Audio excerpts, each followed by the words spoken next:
Good evening, Jakl Den. We are back to you again, another podcast. This week, we have myself, James Pres. We have Rick, who is our Jakl King rugby guru. Probably not the rugby guru of this podcast, but of the Jakl Den.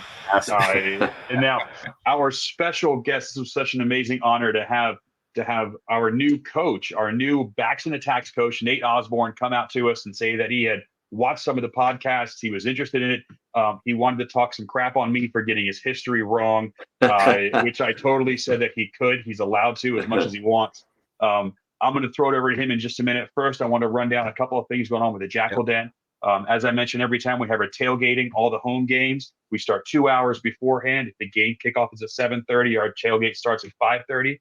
We're in Lot E on the southeast corner, kitty corner from the entrance to the Choctaw Stadium there. We did get our grill. We will have it out there all the time now. When I was there at the last tailgating, I noticed that we have 4 separate tailgating events going on in that parking lot. If you're watching this, come to that southeast corner.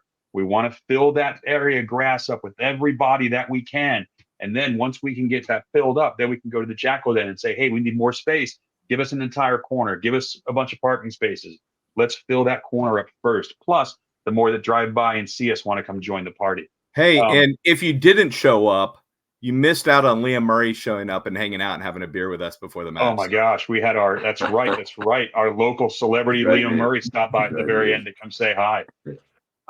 Also on the socials, let us know what else you want to see there. Do you want to see some games? Do you want to see music? Houston does karaoke. I don't know if we're doing that, but let us know what you guys want to see at the tailgating. As always, Jakl Den merch. Let us know what kind of merchandise you want from the Jakl Den. We'll see what we can put together for you. We have the scarves. We also have our Titan shop for shirts and hats and hoodies. If you want Jakl Den underwear, we'll see what we can do. We need your photos on social media. Post your photos of the games and of your groups you're going to. We also need your ideas for watch party locations. We're still working with the Jackals themselves for an official watch party location. So let us know what you have in your area. One of the things I'm trying to put together, if you're interested, is I want to get a watch party committee. I want 4 or 5 volunteers from the Jakl Den who are able to find these areas, scout them out, talk to the ownership, get whatever pre-work needs to get done, what numbers do they need to have, are they open for it? Let's start locking these places in 2, 3, 4 games out in advance and get a spread across DFW so no one feels like they're too far of a drive. Yep. The last one is next week, because we have a bye this week. Next week on the 24th, we're not going to be doing a podcast. We have some other stuff going on with the Jakl Den, plus not much to talk about then after tonight. We will be back for our next podcast on May 1st after we come back from Miami, giving a whopping to the Sharks over there, and we'll see who the guests are going to be then. But as for tonight, I want to turn this over to Mr. Osborne. Our celebrity, our coached 50 MLR matches. Most tries this year in all of MLR by the Jackals. So the only coach to come from 3 teams now. It's your 3rd team. I mean, the history alone and where you've been. Please give us kind of a rundown of how you got into rugby and what led you to the Jackals. Mate, I grew up in Australia. So I grew up playing rugby. I started when I was like 4 or 5. Played all the way through there. Played some professional rugby there growing up, and then decided to take a trip to America actually, and landed in Denver, Colorado, and playing for the Denver Barbarians. Just on a little like 5-month stint, just to play a little Super League back in the day it was, and met a girl in a bar who became my wife and mother of my 4 daughters. And same story, met in a bar. Oh, you kept trying. So we ended up moving up to Minnesota.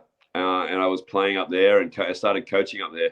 And through that, ended up coaching with the US Eagles for the year like 2014-15 for the 15 World Cup.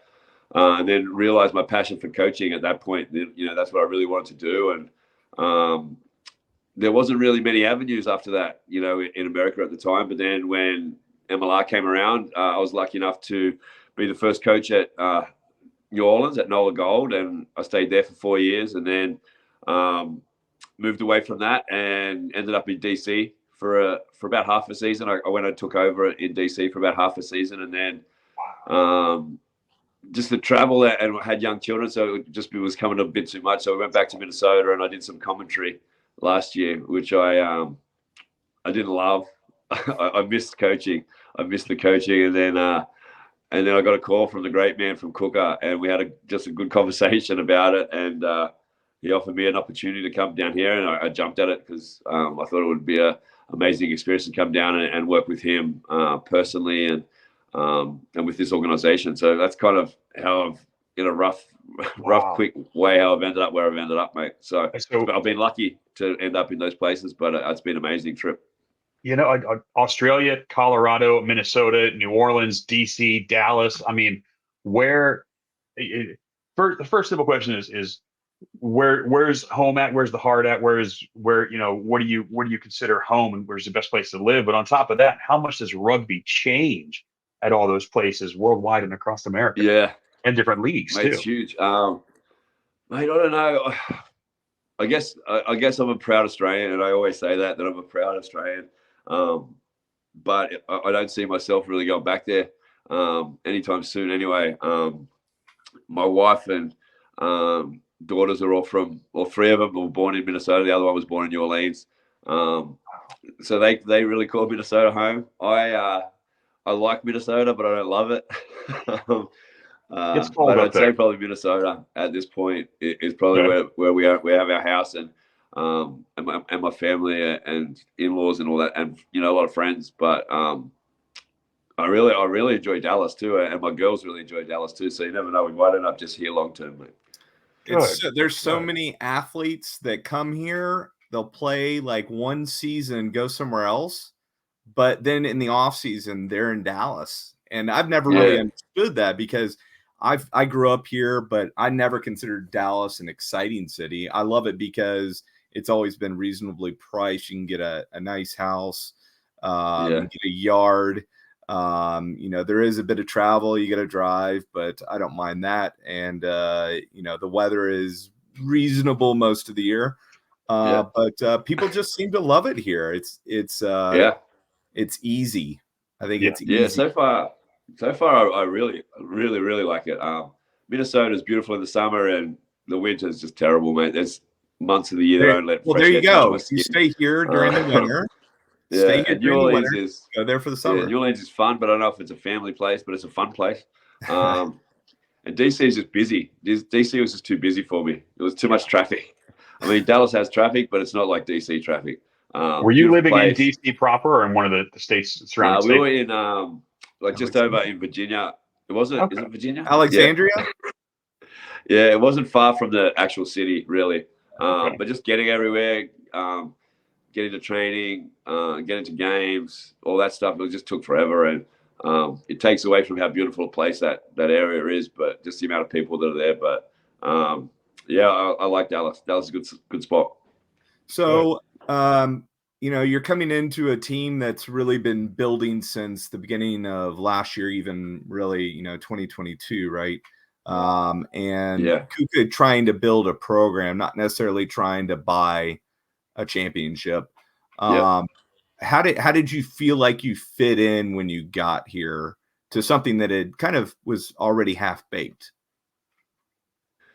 Mate, it was a good challenge for me. And talking to Cooker on the phone, I could just feel the passion that he had for the team, and the excitement that he had for what he's been building. And I said this a couple of times. I did a couple of these podcasts this week, and I said it a couple of times that the culture here, after the hard year they went through last year, really galvanized the team, and they were in a really good spot when I got here, mate. So I'm kind of just holding on to the coattails and helping where I can, and just putting some different ideas in there from the attack side of things. And I mean, it's been a really good fit for me, and I think that it's been a really good fit for them as well. So I'm excited for where we're headed right now. We're on a really good trajectory to go forward.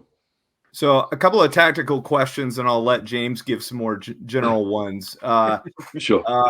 Obviously, with kind of a lot of Argentinians on the side, we initially were not surprised with all the kicking we got last year. I think that's changed a little bit this year. But I'm wondering, like, how do you see this team playing? And do you continue to see kind of I like to call it kind of a London Harlequin style attack of really, trying to, break through the line, but then quickly get around the line, play the high up tempo pace rugby. What's kind of your perspective on play style? Yeah, we do kick a little bit. I think we're getting better at our kicking game, at our exits, and putting pressure back onto the other team, which you would have saw against Utah last week. We probably kicked a lot more than we have against Utah last week, but that was a tactical plan, and a reason we wanted to do that is to put a lot of pressure on them in their end. But mate, I just believe in playing what's in front of you. I believe that that shapes and patterns like 1-3-3-1s and 2-4-2s and all those different ones, all they do is set you free to play what's in front of you. So if you work hard off the ball, you should be able to attack anywhere on the field at any time. And you'll see us doing that and see us getting better and better at that. So it's not necessarily what kind of shape or pattern that we're playing at the time, but it's more of, if you're watching the way that the boys work off the ball and try and find themselves give themselves opportunities to attack the spaces that we're seeing and the overloads that we have. And I think we're doing a really good job at that, and we're getting better at that. And I believe also in ball and play. And I think that if you can play, we do a drill every week at training, and in the off season we play it a lot. And it's just continuous rugby. There's no lineouts or scrums. It's just helter skelter. That always we'll throw a ball one way, play from there, kick a ball that way, play from there. And I just believe that if you can just get good at that, and you can get good at working together in those situations, then when the game's on the line, it's really easy to play a shape, and it's really easy to go where the defense is not, because you're just so used to doing it day in, day out. And I think it's something that we've been building at, and I think that it's something that we're getting really good at. And I think by the end of the season, we'll be like excellent and really hard to beat when we just, really just playing where if the defense wants to fold too much, then we'll go back the other way. If they want to stay there, we'll go wide. So we're good at just eyes up rugby. And the other technical question I had was, and you've kind of already discussed it a little bit, but how often are you focused on making changes in attack depending on the team that we're playing that weekend? So I know Miami's going to play a completely different style of rugby than Seattle, for example. We lost you for a second. You're back. Yeah, you got me, mate. I was just asking. Technical question. Miami, playing Miami versus Seattle. They both have completely different styles of play. Do you change up what you're doing dependent on the team that's in front of you, or is it really a focus on being perfect at, or as close to perfect as possible, Six Sigma, to what you want to do on a regular basis, especially on attack? Yeah, it's a good question, and it's a mixture of both, mate. Actually, I'll give some pictures and some things that I'll see in the defense from the other team, and little things that I might see that they do often that we can try and exploit. But I'll also really work on just us. Like if your game plan is attacking where they're not and working hard off the ball, then you should get opportunities throughout the game anyway, just from, and you never really know if a team all of a sudden they just had a game where they were just shooting people out of the line. You plan for that, and then they don't do it. You got to come up with a plan B, and then when plan B doesn't work, you got to come up with a plan C. So there's a mix of both. We do watch a lot of film. I do watch a lot of film on the other team, and I do try and give some pictures to the players and a little bit of a game plan. But I really look at like how the game's played in 20-minute segments and how we want to try and be in those 20 minutes to really get victories. Yeah, and let me just add on to that, because that reminded me. There does seem to be this, we're playing 20-minute segments, but one of those 20-minute segments, we just, whatever happens, it doesn't come together in that 20 minutes. We've gotten better, but there's definitely better since Houston, mate. That's one of the reasons we've broken into 20s is because that was happening, mate. It was. But since Houston, we've been pretty good. We've been pretty good for 80 minutes. Seattle's looking like one of, if not the best team in Major League Rugby. They're top two at least. And to get them to a 5-meter line out to win is impressive, I think. Yeah. I mean, we got So you go from Houston since probably the Nola game. I think we've been on a really big up, and I think we've been playing some really, really good rugby. I think we've been playing maybe the best rugby in the league right now. We haven't got the wins. We should have won. If you look back, we should have beaten Houston. We should have beaten Seattle. And you could be sitting here now saying maybe Dallas is the best team in the league.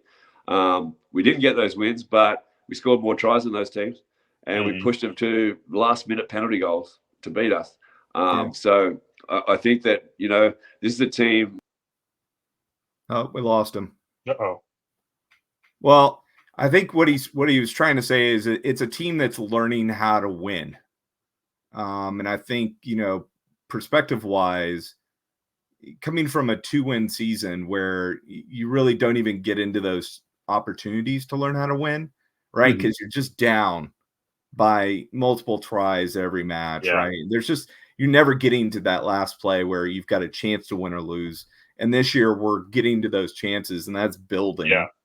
To get the win against Utah in last minute, even though I thought, we probably should have blown them out by more. Maybe that's what kicks this into high gear for the Jackals this year, is getting that, last second win, right? And one of the things that I've said on numerous podcasts on here before is talking about looking at where the Jackals were at year one. Year one, if you wanted points, then you played the Jackals, and it was. I mean, I'm sorry, but I mean, we got walked over by every team. Year two, it was there, but there were just some things that weren't clicking. This year, even the games that we don't win, considering, like you said, what we did to Houston, what we did to Seattle,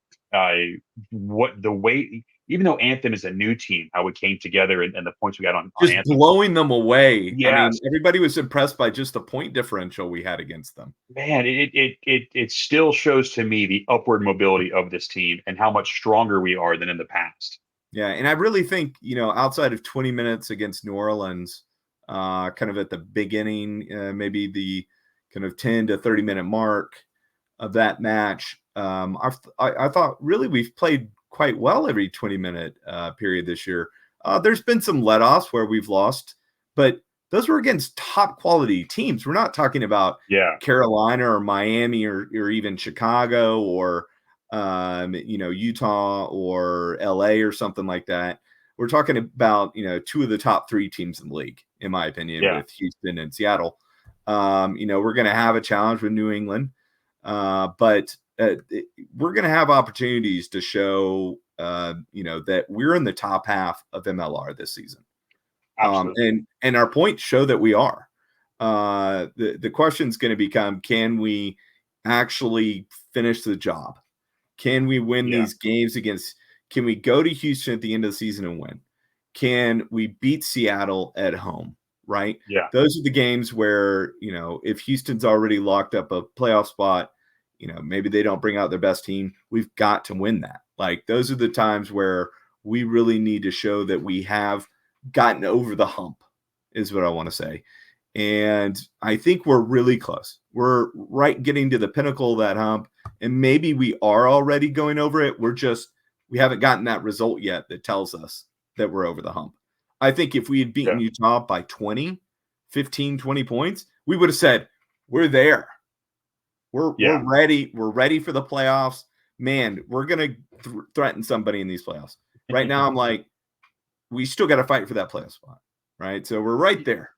And what's funny though is looking at this real quick, to interrupt you, looking at MLR, where they put out their Arctic 15, their top 15 for week 7. I mean, looking at the last couple of games where, like you said, we scraped by a loss to Seattle, and we scraped by a loss to Houston, and then kind of beat Utah by a little bit. But looking at these 15, we have 5 of these weekly 15 are Dallas Jackals. I mean, MLR, they picked Horkata as loose head prop. They picked Gola as left lock. They picked Alacon as blindside flanker. They've got Nick Ben as right wing. I mean, even the teams that are, like Houston has 1 on here. I don't even think Seattle has 1. I mean, so obviously our team is still doing miles better. Just off that alone, it's almost like we're doing better than anybody else in the league. We definitely are way better than we have been. Yeah, And I think and we're in a solid competition. it doesn't have anything to do with results or playoff positioning or anything like that. But I would say one of my disappointments is that we don't have more American domestic players, American eligible players. So we did bring in Ali Khan, who is domestic and USA eligible. He's still fairly young. He might have been getting a look by a few coaches at the match this last weekend. Got to talk to one of those coaches for a bit. You've got Gola, obviously. I think he's basically locked himself in as a starter for Team USA, which is insane as a second-year player. Yeah, so was he rookie of the year last season? Rookie of the year last year, and he was already playing, USA matches as a starter on a couple occasions last season. So, we've got good American players, but the depth of it is very shallow. And Connor Grindle will help. He's a domestic, but he's not American. So we've got all these Canadian domestics. We've had several of them on the show. We're hoping to have more of them on the show. And obviously, yes, want to support North American rugby, but I would say like several American players were drafted, contracts not picked up for whatever reason. I would love to see some more American players. There's a rumor going around, no confirmation of this, that there will be a development side next season, at least one. I've heard probably two. And that should help. I think that's going to be a huge help. You've seen what the SaberCats have done with their U23 side. They play in D1 TRU. They were competitive. They just beat the Dallas Reds in Houston. They beat them by like 20. And the Reds won a national championship last year. So, 2 years ago. Blacks won last year. Texas rugby's good. They're good players here. We're just, Dallas hasn't quite made much of that yet. So hopefully, we'll Jackals did come out and say that they're calling for the Quins, that they've named the Quins and the Reds to be their feeder groups. I don't think they've done a whole lot other than that article. No, they are sending players down. I've seen several, Jackals playing with Quins and Reds and Grand Prairie, who was the other team that was nominated as a affiliate program. That helps, but to me, you need a development side that brings those players in to get regular games using the same principles as the MLR team. The problem right now is those players are going out and playing matches with teams that are not using anything similar, right? Those clubs have their own matches to win, their own programs, their own ways of thinking about rugby. So I think that's going to really help to have that. Also, it gives an opportunity for players that are playing with Quins, Reds, Grand Prairie, whoever else, even D2 players, and maybe players from Austin who are looking, hey, do I go to Houston? Do I go to Dallas? Do I go somewhere else? Do I go to New Orleans? Have a place for them to come and try and join a U23, U18 development side. So I think that will help in the future. Right now, it's low. We're the second lowest in the league. The only team that has less American minutes and players is New England right now. And obviously they soaked up a lot of the Canadian talent. From our scout perspective, from your perspective of what the scouts doing, do you think that is from is there a belief that Americans just don't play rugby as well as overseas, or do you think it's just sexier to say they're from overseas, or what do you think's causing that block? I've heard from direct sources and from the person himself, who is no longer with the club. I won't say his name, but everybody can kind of figure that out. That in the last 2 years of functioning, the team has basically said, and that doesn't include 2 seasons ago. That's 2 years from now backwards. Yeah. Right? That's kind of like the beginning before the preseason, before the 2023 season. Yeah. these guys who are coming from Glendale and American Raptors and programs like that, kind of crossover style players who have been playing other sports before, didn't grow up playing rugby, weren't really getting a look by the Jackals. And so we lost a lot of the American players that we had that first season, for better or worse, because of that. But I think, there was even then, there was a sense that there was not really any recruiting of American players outside of the draft. So I think, that's changing a little bit. McKean coming in tells me that recruiting is focus is changing. I don't know directly who's responsible for that, but I do think recruiting of domestic talent going forward is going to be very important. Yeah. As more teams enter the league, it's going to be more challenging to find that good talent. You're going to have to go overseas and find somebody who has an American dad or an American mom or, whatever, or was born in New York but moved at 3 months old to France or something, right? Like, it doesn't matter. They count as domestic. They can play for the USA national team. You got to go find them. Yeah. And I think MLR is starting to do a better job of that overall. But I think the Jackals have just seen the peak of, where they can go find that talent. And I think, hopefully that will continue. Yeah. I agree. I have no inside knowledge that it will, but it appears to me that is happening.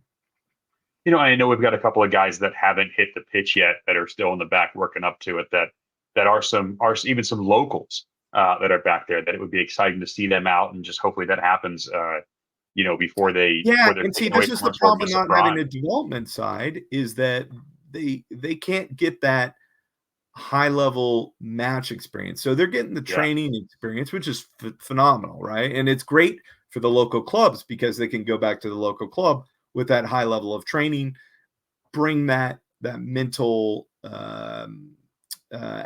attitude to that club and say, hey, we got to work harder. We got to do that. Here's some things we can do to, do things better.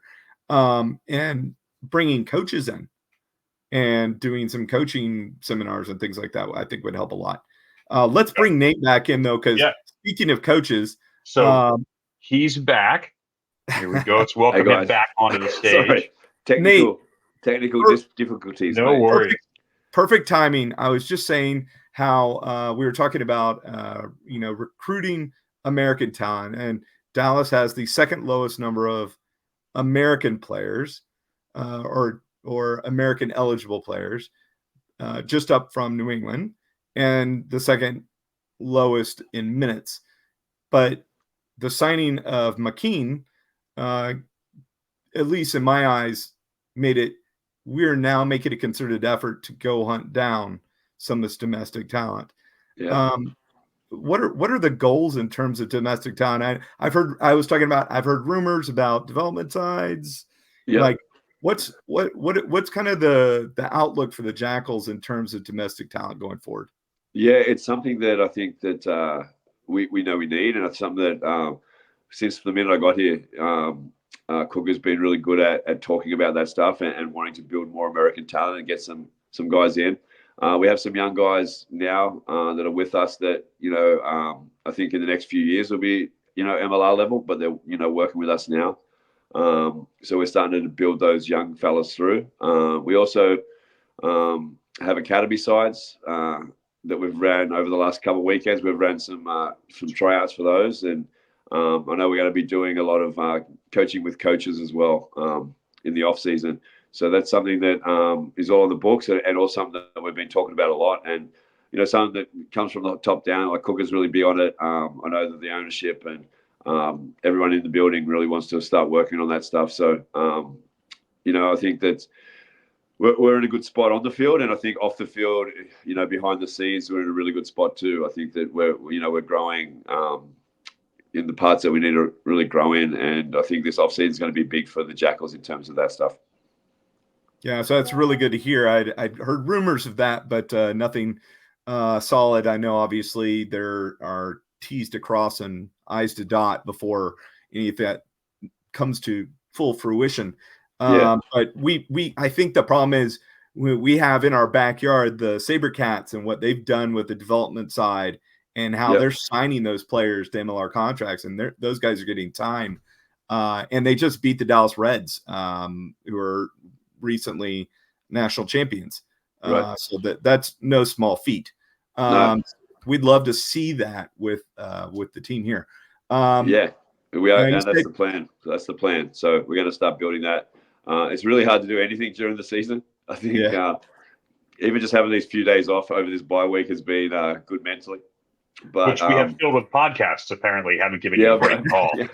Everyone found out that I had a bye week, so they all called me up to jump on podcasts. So, which I love. It's all good. So during the season it's a little harder, but we're doing a lot of stuff in the background when we get the time, so that in the off season we can really hit the ground running and make it a success. Yeah, let me know. I coach U18 high school boys here, so nice. Perfect. I'm also encouraged by the sound of coaching the coaches this offseason. I'm definitely in for that. I'm trying to learn as much as I can. So, awesome. And I know there's a lot of coaches around here. I'm actually training up a female coach right now that I'm hoping will turn around quickly. So that's awesome. I love that. I love that stuff, and I think the local community is huge.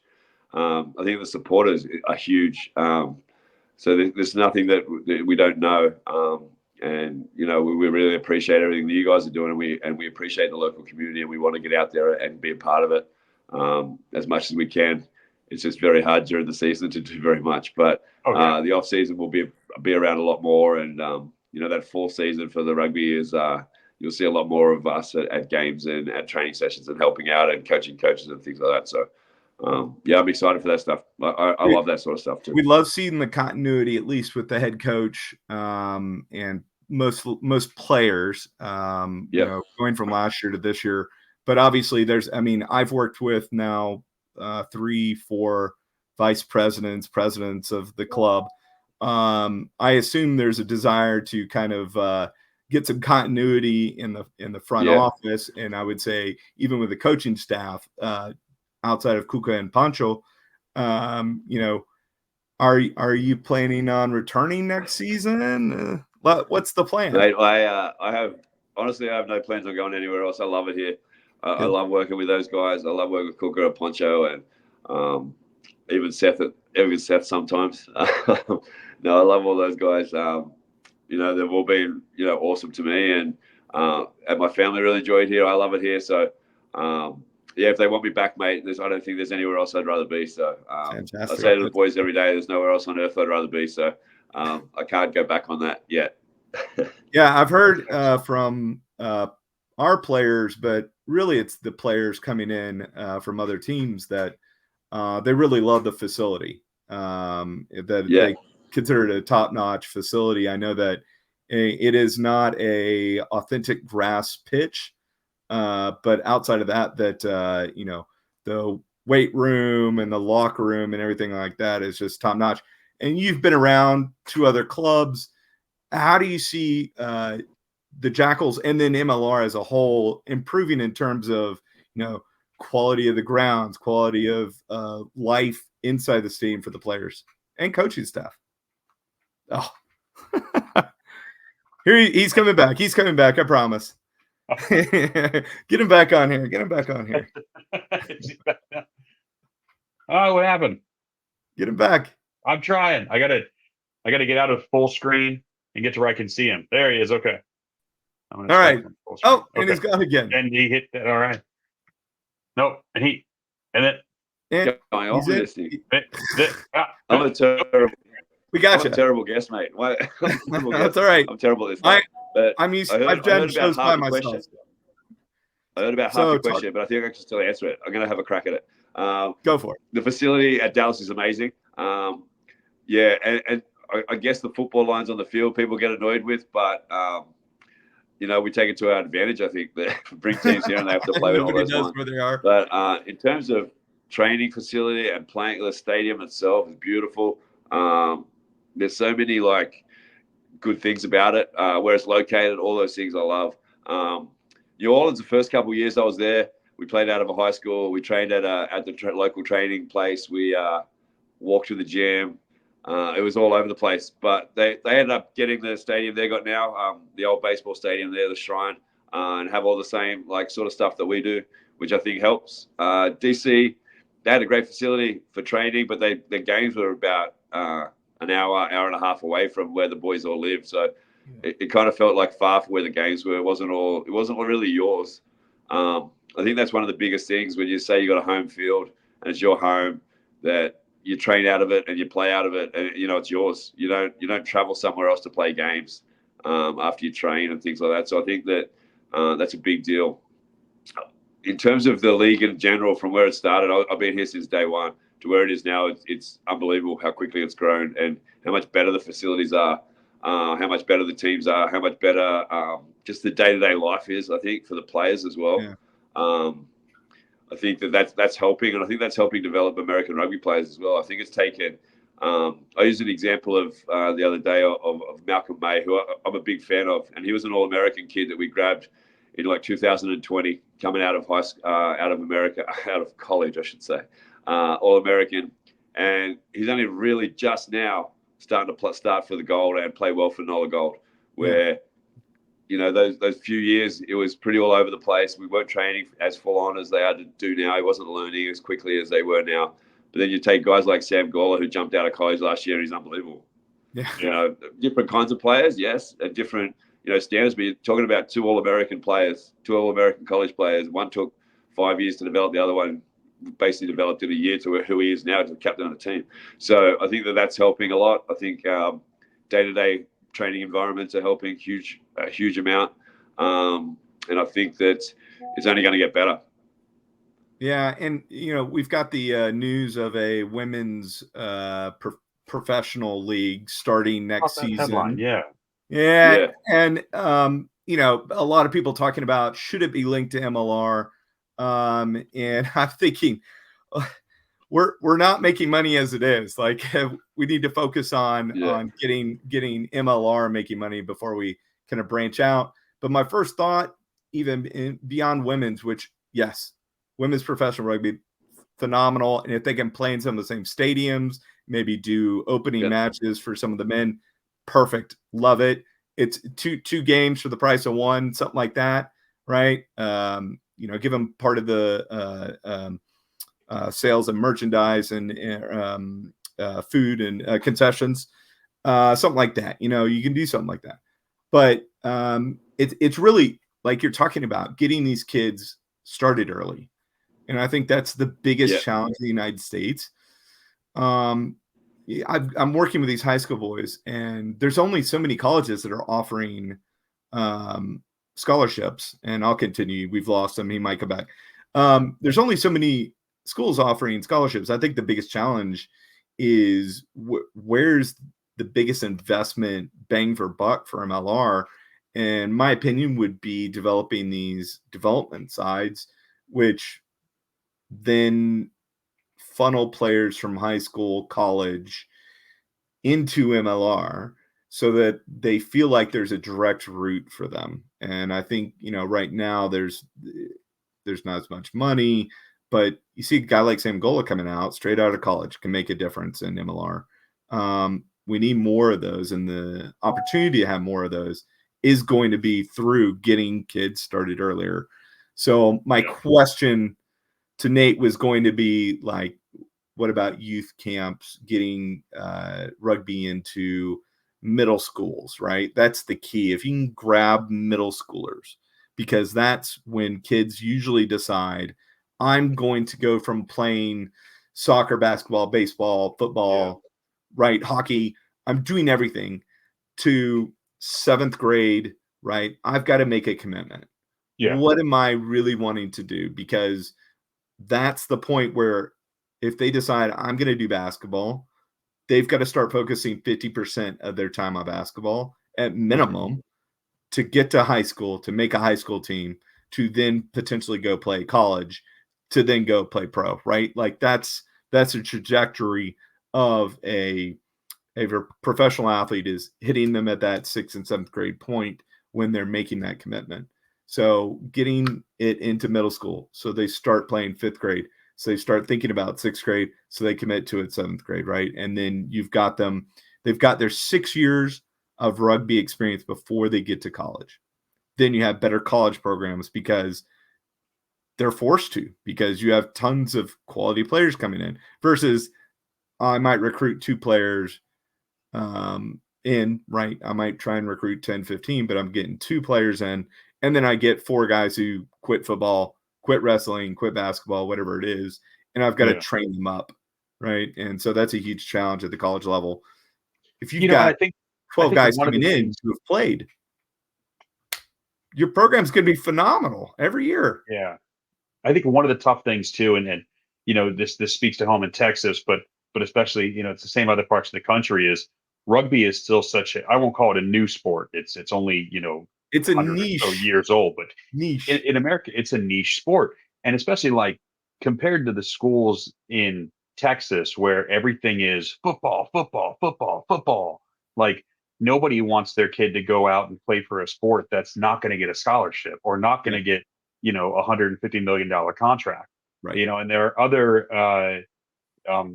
other states where, like you said, hockey is going to take priority, or baseball is going to take priority.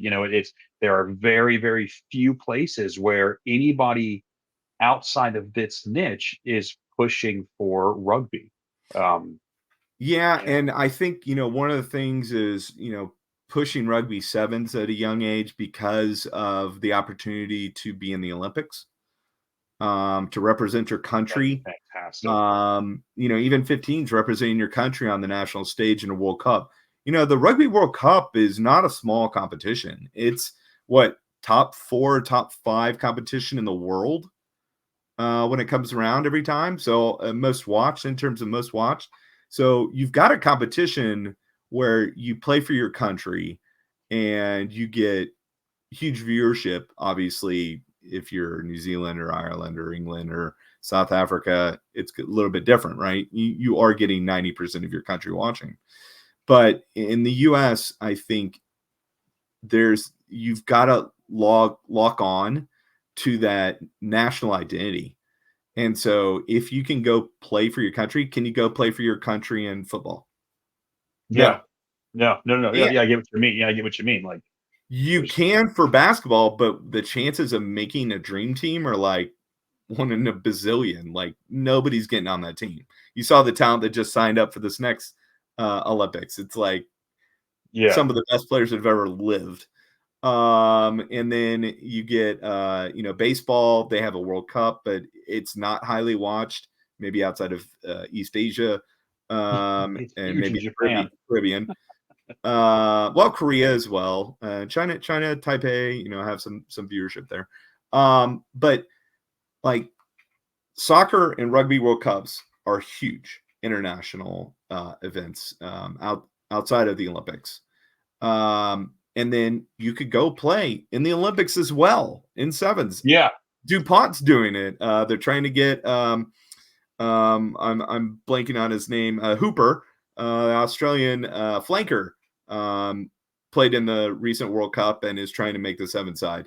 Nate Ebner won a Super Bowl, multiple Super Bowls, right?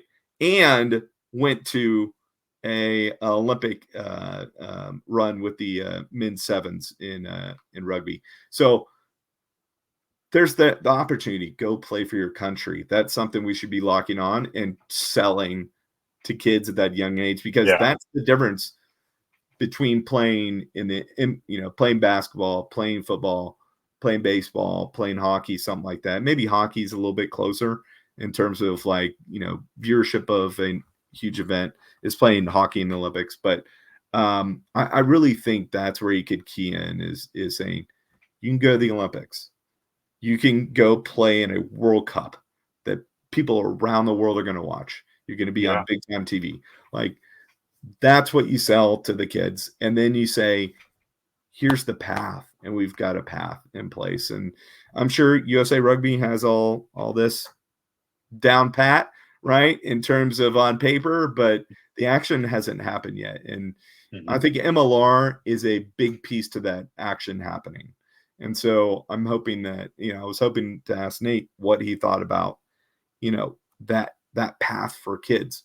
So hopefully we'll get I we'll think get an so. answer from him and we can pass it along to the viewership here in the next step. Yeah. So yeah, I'll give you an update on that. So Nate had just messaged me. So he's got some technical Wi-Fi stuff going on at home. No So worries. we're That gonna happens. yeah, he's gonna take care of that the rest of the night. We're gonna call this part one with Nate Osborne. Might not be our next podcast before the end of the season. We're gonna have him back on. Hell, we'll see if we can get him and Kuka on here to talk Oh, just a that'd little be bit. That's phenomenal. like a Maybe at the end of the think about season, that'd as be an end great. of the season wrap up. Wouldn't that be And fantastic? they can give us an outlook on the off season and their Yeah. plans for the off season and everything. They'll have a better idea of all those things getting put in place. I like that idea. That sounds What great. what I want to do, I want to take a couple minutes. I want to run down some stats and some numbers from our last game against Utah, and I want to talk to you and get your Yeah, let's insight give on our Miami for just predictions a second. for Mommy. So looking over this past game we played against Utah, the score ended up 22-20. Jackals took the W. The scores on our side came from Connor Winchester, Nick Ben, uh, Tommy Milanos, and Tommy Beckerman. Yep. If any of these names are wrong, please feel free to correct me. Sometimes they're on here typed out wrong. Utah scored 20. They got two from Joel Hodson, one from Mika Kruse, and Michael Manson. And then both teams got some points from their kickers. Connor Winchester for us took over for Vogan Isaacs with the foot, and then Joel Hodgson was the kicker for Utah. Both of these games were dynamic. Both these teams were dynamic.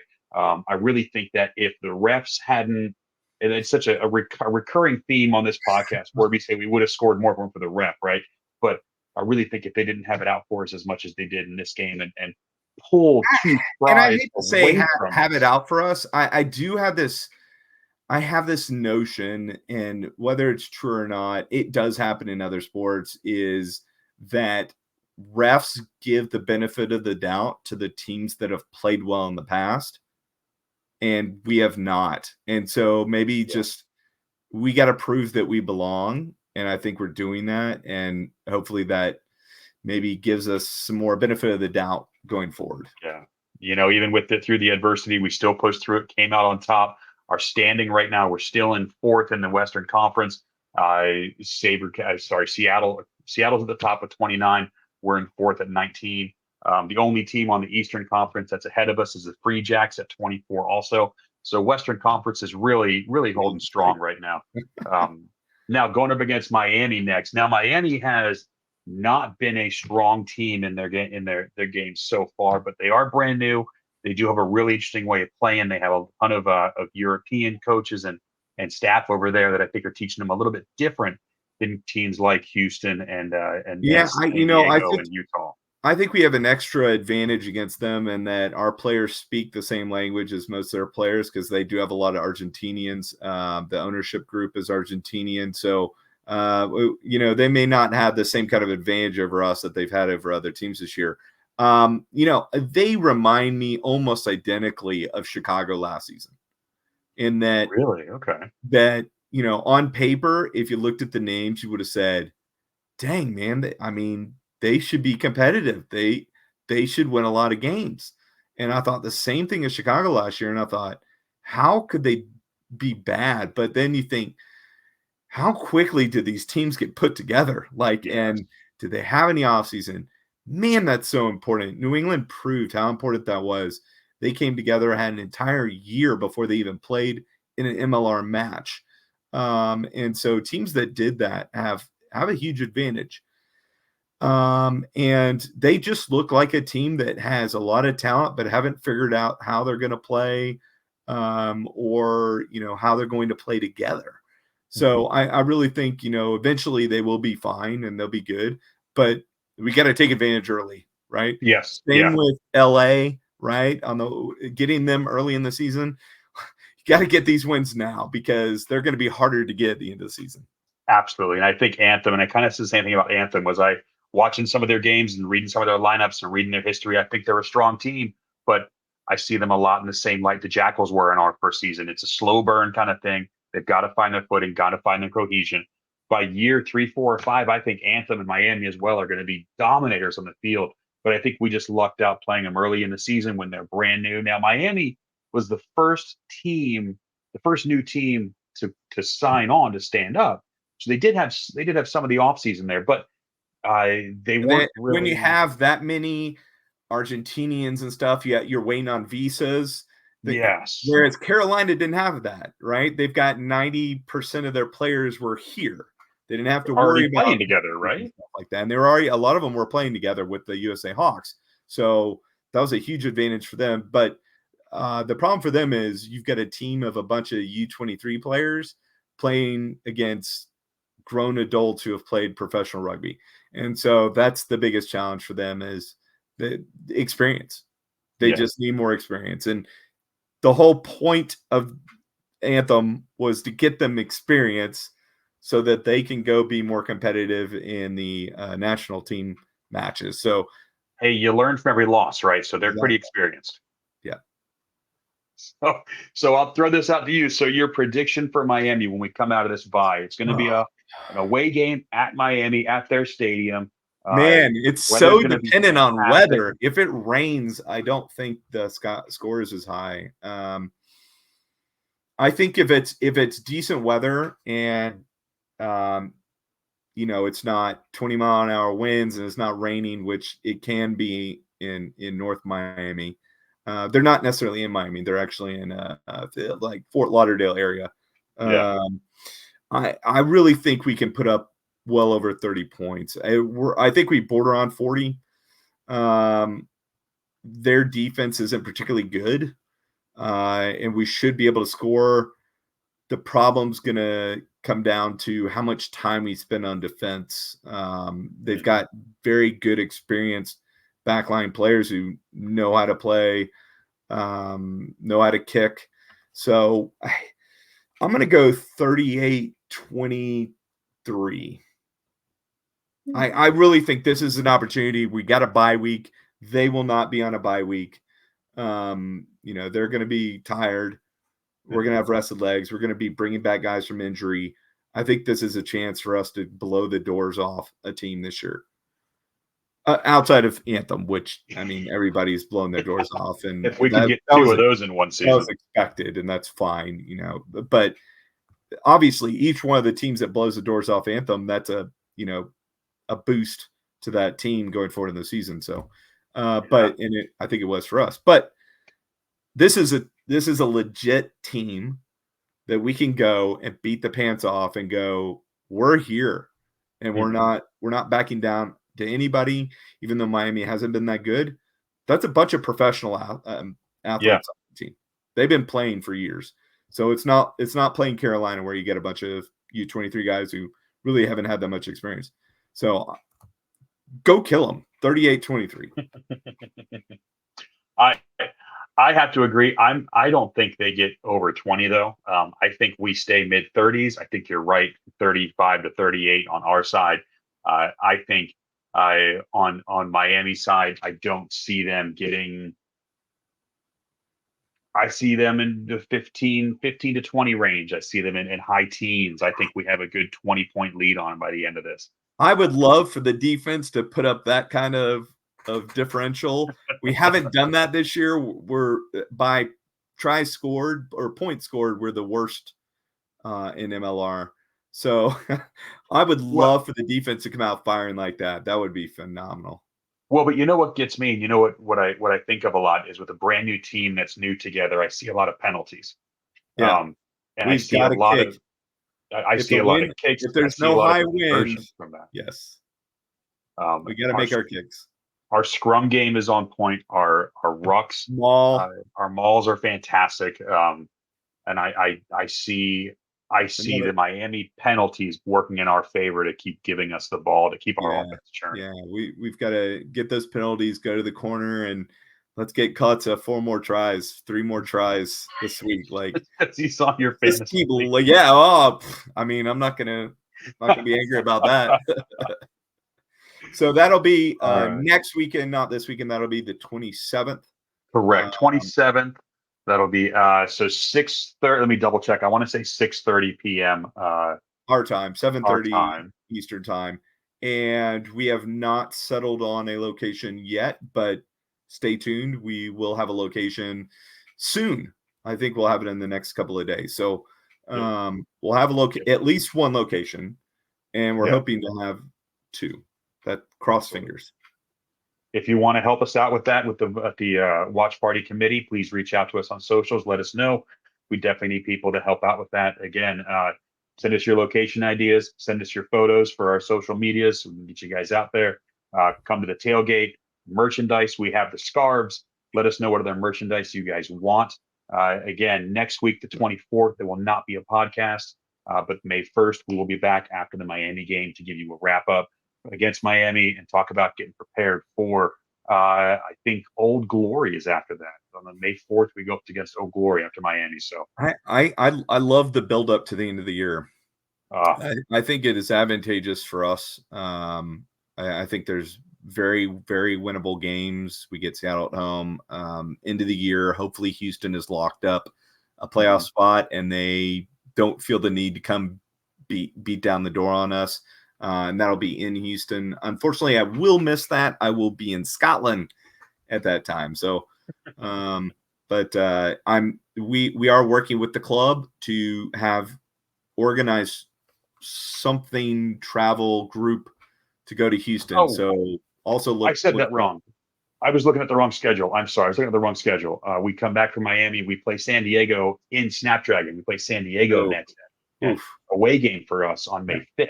So we need to score 50 against Miami to give us that boost to get to San Diego. That's tough. San Diego's looking better and better each week. I mean, I was going, Nola might pull, and they just beat the pants off them in the second half. Yeah. Whew. They're finding their footing pretty well. I think we're just about to our 1 hour mark, so I do want to wrap that up. So Rick, I appreciate your time. I appreciate all your questions and your input and hanging out with me. When Nate watches this, Nate, thank you so much for your time. We'll definitely have you back on here again towards the end of the season to continue the conversation in our coaches podcast part 2, we'll call that. Thank you guys all for watching. I look forward to talking with you again in 2 weeks. Thank you. Have a great weekend.